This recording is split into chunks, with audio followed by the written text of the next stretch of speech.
আমি ৰূপ যৌৱনক লৈ যাতে গৰ্ব কৰিব নগান হয় আপুনি মইনো কোন এদিন নাৰদে বৈকুণ্ঠত গৈ কৃষ্ণৰ লগত সংলাপ কৰি থাকোঁতে কথা প্ৰসংগতে ক'লে প্ৰভু মোৰ সমান সৌন্দৰ্যৱান ব্যক্তি ৰূপৱান ব্যক্তি মৰ্ত্যত আৰু দ্বিতীয় নাই তেতিয়া কৃষ্ণই মিচিককে হাঁহি মাৰি ক'লে হে নাৰদ মোৰ আগতে যি ক'লা দেই এনেকুৱা কথা তুমি আনৰ আগত আৰু নক'বা নাৰদে মনে মনে শুনি থাকিলে নামি অহাৰ লগে লগে আকৌ তেওঁ মনলৈ ভাৱটো আহিলে মই দেখিবলৈ ধুনীয়া এইটো কথা ক'লেও অপৰাধ হয়নে অভিমানটো পুনৰ আহি গ'ল কৃষ্ণটো চবৰে হৃদয়তে আছে আপুনি কি ভাবে সব জানে এওঁ আকৌ অহংকাৰ আহিলে এইটো অহংকাৰ যদি মই ইয়াক খৰ্ব কৰি নিদিওঁ সংস্কাৰ কৰি নিদিওঁ এই ৰূপৰ সৌন্দৰ্যৰ অভিমানে এওঁ সমাজৰ পৰা অপ্ৰিয় কৰি তুলিব সেইকাৰণে তেওঁ ভকতক সদায় বিপদৰ পৰা মুক্ত কৰে নাৰদ গৈ থকা বাটতে যুগবলে এখন স্বয়ম্বৰ পাতি দিলে স্বয়ম্বৰৰ ছোৱালীজনী বিশ্ব সুন্দৰী তেওঁ সুন্দৰকে মালা পিন্ধাব নাৰদৰ কাণত কথাটো পৰি গ'ল নাৰদে ভাবিলে মোতকেতো মৰ্ত্যত সুন্দৰ ব্যক্তি দ্বিতীয় নাই গতিকে এইগৰাকীক আজি ময়ে লোৱা এই বুলি গৈ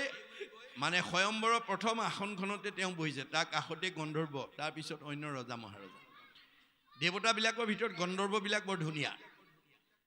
যেতিয়া কইনাই মালা লৈ আহিছে নাৰদে ভাবিলে আজি মোৰ ডিঙিত সোমাবই আৰু এই বুলি ডিঙিটো যেতিয়া ওচৰ পাওঁতে আগবঢ়াই দিছে কইনাগৰাকী তেওঁলোকে কটাক্ষ দৃষ্টি চাই যেতিয়া আগবাঢ়ি গুচি গ'ল গন্ধৰ্বজনক সুধিলে কি হ'ল কথাটো বোলে তুমি আইনাখন চোৱাগেচোন আইনাখন চাইছে বান্দৰ হৈ আছে নাৰদক বান্দৰ কৰি বহুৱাই থৈছে ভগৱানে এতিয়া নাৰদে গম পাই গ'ল এইটো প্ৰভুৰ লীলা প্ৰভু তুমি আজি মোক এই কাৰ্য কৰি মোক প্ৰাপ্যৰ পৰা বঞ্চিত কৰিলা তুমিও কিন্তু এদিন বান্দৰৰ সহায় লৈহে উদ্ধাৰ হ'ব লাগিব এইবুলি ভগতেও অভিশাপ দি দিলে সেইকাৰণে ত্ৰেতা যুগত ৰাম অৱতাৰত বান্দৰৰ সহায় লৈ সীতাক উদ্ধাৰ কৰিব লাগিছে এয়া ভকতৰ অভিশাপ গতিকে এইবিলাক কাহিনী উপকাহিনীৰ দ্বাৰা আমাক ভাগৱতৰ মাজেদি বা গুৰুজনাই আমাক কি বুজাব গৈছে যে আমি বিনাশী ধন টকা পইচা বিদ্যা বুদ্ধি জ্ঞান ৰূপ যৌৱনক লৈ যাতে আমি কোনোদিন অহংকাৰ কৰিব লগা নহয় কৰিব পাৰিব কিন্তু আমাৰ পতন হ'ব সেইকাৰণে বহুত তেনেকুৱা উদাহৰণ আছে এদিন তেওঁৰ বাহন গৰুৰ পক্ষীয়ে মনতে ভাবিলে যে মোৰ সমান বলৱান প্ৰাণী আৰু পৃথিৱীত দ্বিতীয় নাই মোৰ পিঠিত নুঠিলে ভগৱান এক খন্তেকো কলৈকো যাব নোৱাৰে ভগৱানটো চবৰে হৃদয়ত আছে গম পাই গ'ল এওঁ অহংকাৰ হ'ল এতিয়া এই অহংকাৰটো যদি মই এওঁক আঁতৰাই নিদিওঁ তেতিয়াহ'লে এওঁ এই মানে বল বীৰ্যৰ অহংকাৰে এওঁক সমাজৰ পৰা আঁতৰাই লৈ যাব এই বুলি গৰুৰ পক্ষীক সংস্কাৰ কৰাৰ উদ্দেশ্যে ভগৱান তেওঁৰ পিঠিত নুঠা হ'ল এদিন দুদিনকৈ ৩-৪ দিন পাৰ হৈছে ভগৱানে তেওঁৰ পিঠিত নুঠা হ'ল গৰুৰে ভাবিলে ভগৱান প্ৰত্যেক দিনে অকণমান হ'লেও মোৰ পিঠিত উঠি ইফালে সিফালে নগ'লে নহয় আজি দেখোন 4 দিন পাৰ হৈ গ'ল তেওঁ মোৰ পিঠিত উঠা নাই এওঁ মোক দেখা নাই কাৰণে উঠা নাই নেকি বাৰু এই বুলি ভাবি তেওঁ ভগৱন্তৰ সন্মুখত দেখা দিবলৈ গৈছে ভগৱন্তই গম পাইছে কি উদ্দেশ্যে আহিছে দেখাৰ লগে লগে গৰুৰ আহিলা হয় প্ৰভু মই আহিলোঁ বৰ ভাল কৰিলা তুমি এটা কাম কৰাচোন কওকচোন প্ৰভু এই পাহাৰৰ দাঁতিতে হনুমান শুই আছে তুমি মই দেখা কৰিবলৈ মাতিছে বুলি কোৱাগেচোন নিৰ্দেশনা পোৱাৰ লগে লগে তেওঁ আনন্দ মনেৰে উৰা মাৰি গৈ পাহাৰৰ দাঁতিত গৈ দেখিলে হনুমান একদম মানে দুৰ্ঘৰ টোপনিত শুই আছে গৈ পেলাই কৈছে হেৰা হনুমান তোমাক কৃষ্ণই দেখা কৰিব মাতিছে হেৰা হনুমান তোমাক কৃষ্ণই দেখা কৰিব মাতিছে হেৰা হনুমান ইবাৰতকৈ সিবাৰ ডাঙৰ ডাঙৰকৈ চিঞৰি মাতিলে ৩-৪ বাৰ মাতিলে হনুমানে চকু নেমেলিলে মূৰেই নাদাঙিলে উপায়ন্তৰ হৈ তেওঁ উৰা মাৰি গুচি আহিলে আহি প্ৰভুৰ ওচৰ পালেহি প্ৰভুৱে সুধিলে তুমি লগ পালা বোলে পালোঁ ক'লানে বোলে ক'লোঁ কি ক'লে প্ৰভু এবাৰ নহয় দুবাৰ নহয় ৩-৪ বাৰ তুমি মাতিছে বুলি চিঞৰি ক'লোঁ কিন্তু হনুমানে মূৰো নাদাঙিলে চকু নেমেলিলে হয় নেকি বোলে হয় তুমি এইবাৰ যোৱা গৈ ক'বা তোমাক ৰামচন্দ্ৰই দেখা কৰিবলৈ মাতিছে প্ৰভু ৰামচন্দ্ৰই দেখা কৰিব মাতিছে বুলি ক'বা তাৰমানে হনুমান ৰাম ভক্ত কৃষ্ণক চিনি নাপায় এইবাৰ আকৌ তেওঁ উৰা মাৰি গৈ হনুমানৰ ওচৰৰ পৰা হেৰা হনুমান তোমাক প্ৰভু ৰামচন্দ্ৰই দেখা কৰিবলৈ মাতিছে মোৰ প্ৰভুৱে মাতিছে বোলে বলা গৈ আছোঁ বুলি কোৱা লগে লগে তেওঁ আহিবলৈ সাজু হ'লে গৰুৰ পক্ষী উৰা মাৰি সেই প্ৰভু ওচৰ পালেহি বোলে পালানে বোলে পালোঁ ক'লানে বোলে ক'লোঁ কি ক'লে এইবাৰ প্ৰভু এবাৰ ক'বলৈ পালোঁহে প্ৰভু ৰামচন্দ্ৰই দেখা কৰিবলৈ একদম তেওঁ আহিবলৈ ওলালে সাজু হৈ বোলে হয় নেকি বোলে হয় এই আহিব নালাগে বুলি কোৱা যোৱা আহিব নালাগে বুলি কয় গৰুপক্ষী একো ৰহস্যটো বুজি পোৱা নাই প্ৰভুৰ নিৰ্দেশনা এইবাৰ তেওঁ আকৌ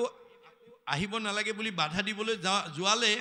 এওঁ উৰি গৈ আধা বাট পোৱালে সিফালে হনুমান আহিলেই এইফালে এওঁ উৰি যোৱাৰ লগে লগে বাধা দিবলৈ যোৱাৰ লগে লগে কৃষ্ণই লক্ষীক কৈছে তুমি সীতা হৈ থাকা মই ৰাম হৈ থাকোঁ যুগবলে দুইজনে ৰাম সীতা হৈ আছে এইফালৰ পৰা গৰুৰ পক্ষী গৈ হনুমানক আধা বাটত পাই হেৰা হেৰা তোমাক যাব নালাগে বুলি কৈছে তুমি যাব নালাগে মানে দৌকা মেলি মেলি যেতিয়া বাধা দিলে হনুমানে কৈছে মোৰ প্ৰভুক দেখা দিয়া পথত ক'ৰ পক্ষী আহিছ বাধা দিবলৈ থাপ মাৰি ধৰি কাষলতি তলতে সোমোৱাই লৈ আহিলে আহি প্ৰভুৰ ওচৰ পাই গ'লহি প্ৰভুৱে দেখা পালে হনুমান আহি পালেহি বোলে হয় পালোহি বৰ ভাল কৰিলা তোমাক বহুত দিন দেখা নাই কাৰণে মাতিলোঁ পিছে কাষলতি তলত হেৰি কি লৈ আহিছা বোলে প্ৰভু এইটো ক'ৰ পক্ষী জানো তোমাৰ দৰ্শনৰ পথত গৈ বাধা দি আছিলে সেইকাৰণে ধৰি লৈ আহিছোঁ আৰু কাষলতি তলত এৰি দিয়া তেতিয়া প্ৰভুৰ নিৰ্দেশনাত যেতিয়া গৰুৰ পক্ষীক এৰি দিছে প্ৰভুৱে গৰুৰ পক্ষীয়ে গা মূৰ জোকাৰি মনতে ভাবিছে মোতকৈও বলৱান পৃথিৱীত আৰু দ্বিতীয় আছে গতিকে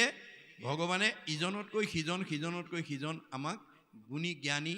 মানে বিদ্যাৱন্ত বুদ্ধিমন্ত কৰি ৰাখিছে মানে পূৰ্ব পুণ্যৰ অনুসৰি গতিকে আমি কোনেও কেতিয়াও ভাবিব নালাগে মোৰ সমান জ্ঞানী মোৰ সমান বিদ্যাৱন্ত মোৰ সমান ধনৱন্ত মোৰ সমান মানে সম্পদশালী দ্বিতীয় ব্যক্তি নাই ভাবিব পাৰিব কিন্তু আপোনাৰ পতন হ'ব এই তথ্যবিলাক আমাক মহাপুৰুষে দিছে ইয়াৰ মাজেদি গতিকে সেইকাৰণে তেওঁ এই কথা ক'লে যে কি বুলি ক'লে সেইমতে যত মানে লৱে মূৰ মতি বৰ্ণাইবোৰ কৃষ্ণৰ লীলা তোমাতো সম্প্ৰতি মোৰ মনে যিমান দূৰলৈকে ক'ব পাৰে মই সেইমতেহে ক'ম এই বুলি দাস্যত্বভাৱে তেওঁ কৈছে গ্ৰাম্য কথা কথনে মলিনে হোৱে বাণী তাকো শুদ্ধ কৰোঁ কৃষ্ণ কথা ক'ব খানি আমি বিষয়ৰ কথা পাতি থাকিলে আমাৰ মনবিলাক মলমতি হৈ যায় দুখ বেদনাই আমাক ছাতি ধৰে